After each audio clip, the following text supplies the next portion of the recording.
Pemirsa, Gunung melengkapi berkas perkara terhadap 3 tersangka dugaan korupsi di KONI Sumsel tahun 2021.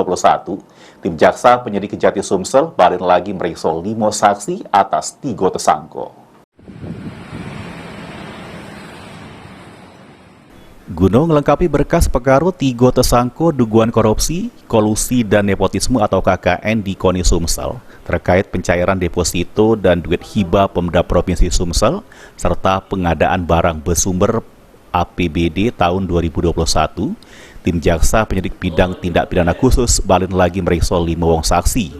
Diketahui kalau 5 saksi yang diperiksa hari ini yakni berinisial SM selaku Sekretaris Umum KONI Oku Timur, S selaku Sekretaris Umum KONI Oku Selatan, YA selaku Wakil Ketua 1 KONI Oku, H selaku Ketua KONI Banyu Asin, dan C selaku Ketua KONI Muara Enim.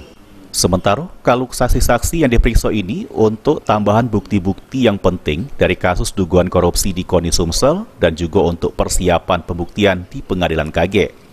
Sebelumnya, Kejati Sumsel sudah menetapkan 3 tersangka juru perkara tersebut, yakni Sekretaris Umum KONI Sumsel Suparman Roman, Ahmad Tahir selaku mantan Ketua Harian KONI Sumsel, dan Ketua Umum KONI Sumsel Henry Zainuddin. Lutfi, PAL TV.